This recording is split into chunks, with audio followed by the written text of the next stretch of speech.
Doon kasi sa panayam namin kay Senator Trillanes last week, nabanggit niya, napunta kay VP Lenny yung usapan.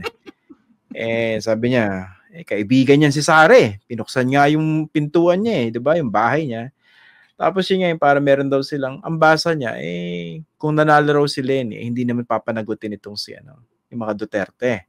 Kung mananalo daw si Lenny noong 2022, hindi raw nila ibibigay si Digong sa ICC. That early, sinabi na nila, kasi nga kaibigan nila Hindi nila kaaway. Hindi nila kaaway. So ito, kinukulit ako ni Papa Adrian. Sabi ni Papa Adrian, Sir Christian, paas naman si Attorney Barry regarding sa sinabi ni Trillanes about Lenny. Ayan. Linawin ko lang hindi na siya tagapagsalita ni VP Lenny ba? Kanina pa ako sumasagot ng tanong tungkol dyan. Talaga? Nilatag ko pa yung premise, hindi naman pala kailangan sabihin. Okay. May mga pasabog kasi si Sentry about it. Ano masagot mo ron, Attorney Barry? Alin doon? Madami yun. Lahat yun, ang dami. Ikaw na bahala. Nalito na rin ako, ang dami. Una, kaklaruhin ko muna, hindi na ako spokesperson ni VP Lenny. Para malinaw. Pangalawa, mataas ang respeto ko kay Sen.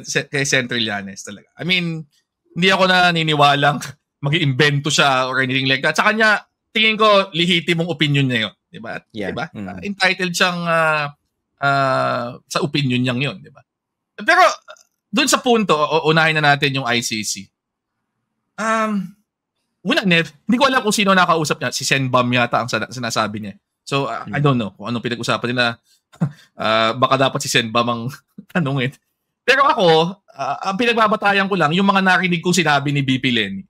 And publicly, during the campaign, very, very clear yung posisyon niya na kay Boy Abunda yata niya sinabi minsan na makikipag-cooperate siya with, at that time, ICC investigation pa lang. Wala pang warrants na lumalabas. Diba? And sabi niya, dagdag pa doon, itutulak niya ang pagbabalik ng Pilipinas sa membership sa ICC. So ako, yun ang aking batayan. Na on the ICC situation, yun ang kanyang pahayag. At ako personally, wala akong dahilan to think otherwise. As to yung kaibigan si VP Sara Duterte, ito personal experience ko. Sa 6 na taon na nakaupo kami sa OVP, si VP Lenny ang VP at ako ang kanyang spokesperson. Grabe, ang daming beses na ako sumasagot sa mga banat ni ni Mayor Sara Duterte kay VP Lenny.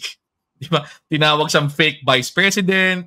Sinabi na nag-commit siya ng massive fraud daw noong 2016 elections. Kung ano-ano pa. Pati yung mga chismis-chismis na kung sino-sino yung mga kalabuyo supposedly ni pati yun. Binanggit niya. Diba? So ako, kung yun ang akto ng isang kaibigan, sa buti pa siguro, wag na lang kaya tayo magkaibigan, di ba? kung gano'n. Pero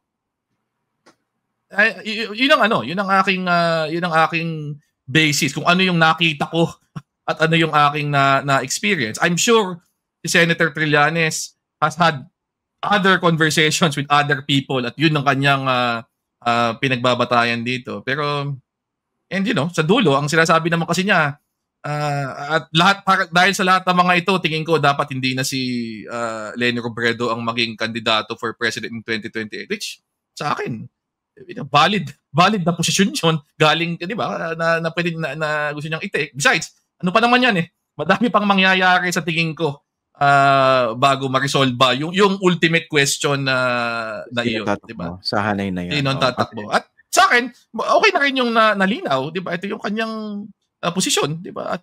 At this point, kailangan nating respetuhin.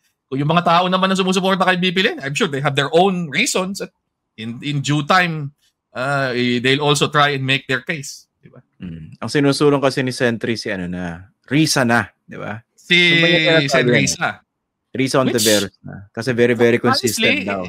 Which honestly is not a bad choice din naman, di ba? Yun yung point, di ba? Ako, very, very consistent nga naman si Senator Risa, especially over the last 3 years, di ba? Nung pinasa sa kanya ni VP Lenny ang Baton.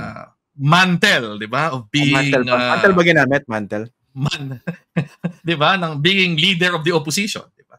Yeah. So, ako, he's done a really good job, di ba? Nang nakaraan 3 taon.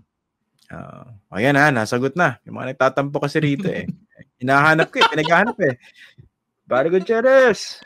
Magpakita ka. No? Akala ko yung spokesperson ni VP Lenny, parang, trabaho. Diba? Yung pala, bukasyon eh. Hindi mo na maiiwan eh. Parang kaparian ba? Oo, diba? Ang tagal na eh, no? Pero ikaw pa hinahanap eh. Ibig sabihin, tumatak. 3 taon na yung lumipas eh. Di ba? 2016, 2022 pa yun eh. 2025 na eh. Baka pwede maglabas si VP Lenny ng yung notice to the public. This person is no way is not anymore associated. Yung parang criminal na yung dating, di ba? Natatawa ka ako ngayon pag di ba, pag interviewin ako tungkol dyan, tatanungin ako kay VP Lenny or ano yung sinabi, ganito. Lagi ang introduction sa akin, former spokesperson of the former VP. Parang position pala yun.